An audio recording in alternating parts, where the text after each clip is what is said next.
Well, salary cap is a confusing thing, so let's break it down in about 10 minutes time. Jacob Hebert here for NFL World. Let's first begin with how the salary cap came into the NFL. They wanted more control of where they would go, because at the time, you would get drafted, you had to play your entire career there, or you got cut and you were basically in the back of a phone book and hoping someone signed you. But there was no free agency back then. The NFL players wanted a free agency where other teams could call them and say, hey, can you come here? And we'll be in a bidding war, but we're okay with that. But that's what the players want. The NFL owners wanted a salary cap. This would help lower market teams go and have to pull their own weight and say, okay, you have to at least spend this much money per year. That's how that would work. A lot of teams who had owners with a lot of success, with current dynasties, or just success with as and they had so much money, they took a really dangerous precedent because they leave the league. That's why they did it. So there were certain owners, like, I'll give you a great example. The Walmart family, the Walton family who owns the Broncos, would destroy anyone in the market today because they have more money than anybody else. But because of the salary cap, they can't. That's the reason why it's in place. I'm not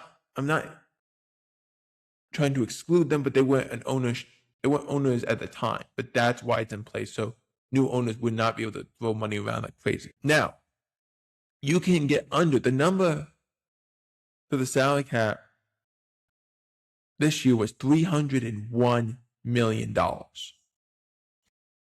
You have to be under that because you got to allocate $10 million for draft and there's free agency. So let's say your number to begin was you were at 305, 301 is the number you have to get under. You can do simple things. You can do restructures, which we'll explain. You can do you can do incentive-based contracts. You can also cut a player. You can do that also. That is obviously not the option we want to talk about. But let's do the restructures first. Those are built into the contracts. It's easiest to do it when you have a void year. A void year is attached to the end of your contract. So let's say a team says it's a 5-year contract. It's really a 3-year contract. It has 3 playable years. There's 2 void years. That's a way we can move money from years 1, 2, or years 2, 3. We can just push it into years 4 and 5 of the void years because that player might not be here in 5 years. But now we've moved money there. He still gets his money anyway. That player might not be in the NFL. We might have signed him to a 1-year or 1-day contract, so he retires. Now we just move money over here. It's just bookkeeping. That's all you're doing. You're allocating funds from one here to over here. It's putting the money on a credit card. When you go to a store and you're buying food and you don't have enough money to use a credit card, you still pay the card at the end of the month. You still do it. But now you have more money to pay off. So you're not worried about it. You're not concerned about it. That is what a restructure is.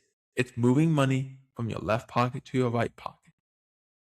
And the owners don't have to tell the players they're doing this. They can send them an email and say, we are invoking on page 4, paragraph 7, article, or page 4, article 6, paragraph 4, I should say, that's the proper order. We are invoking that where we can move money. We're just going to move this much. And there's all the stars. This happens to the contracts. Patrick Mahomes, Dak Prescott, Tom Brady did this for years. You just move money. They're going to get the money anyway. There are teams that don't build contracts properly, and then you get a Tua Tagovailoa, which is $99 million on the salary cap because they did not put void years on it. And now he cost a lot. The cap hit is what it counts on the salary cap. The cap hit, the player's cap hit. I'll give you a great example. They moved $40 million of Patrick Mahomes' salary. So now he's about, I think, I don't have an exact number, but let's say it's $10 million on the salary cap. That's what he counts for now. He's still going to get those $40 million. He might get it in a roster bonus. He might get it just as soon as they make the move when practice begins. He might get it at the end of the year. He might only get it in a couple years, but he'll still get the money. He did not make a big sacrifice. He's just only going to count for $10 million on the salary cap. That's all that is. Dak Prescott saved $30 million. He's still going to get that money. He just might not get it on the salary cap. He won't cost that much on the salary cap. So they can sign more people. They could do all these things. That's all they did. All the great players do this. It's so you can keep great players around. Because there are players that you don't want their cap hits to be so big. Like for an example, these franchise tags. That's a 1-year deal. All that money counts in the salary cap. If you get an extension done with that player, that cap hit goes down exponentially. I've been seeing a lot of these wide receiver franchise tags lately. The number is $27, almost $28 million. You restructure, if you get an extension done, which would, in this sense, count as a restructure, that lowers the salary cap, his salary cap hit from 27, 28 to 10. So a restructure and an extension can lower how much it is on the salary cap. So now you're under. You can go just like that. A pay cut, you go to a player. This one you actually have to talk to the player.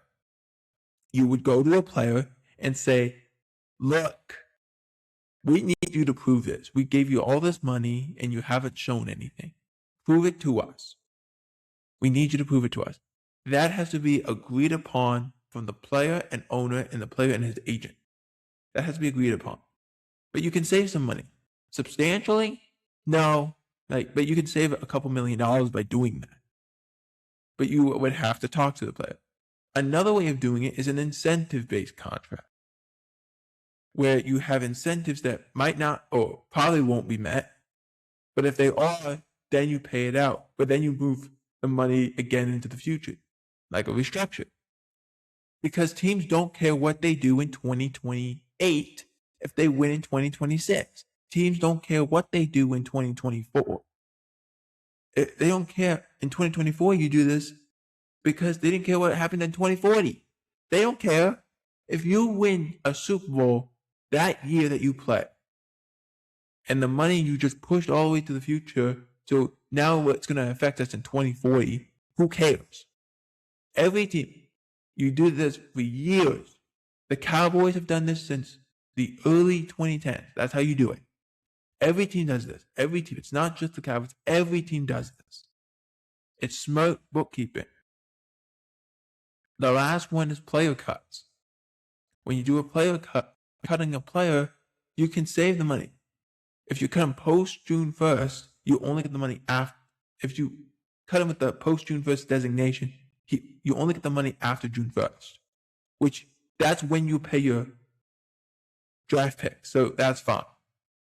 But if you come first, you'll get the money right away. But it might be less. So that's why you don't see that often. The incentive-based contract, to go back into it quickly, the best way to do this is create incentives that you know won't be met, so you don't have to pay it out. But the players will take it because they're like, hey, if I get it, I get all this money still that I wasn't expecting to get. That is basically the quick version of it.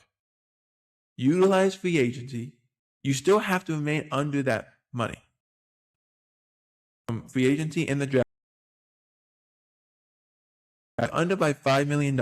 As an example, let's say you're under by $5 million. If you're under by $5 million and you didn't use it, that money could roll million, you got 15 instead. That's the quickest way to explain the NFL salary cap. Is it strange? Is it crazy? Yes.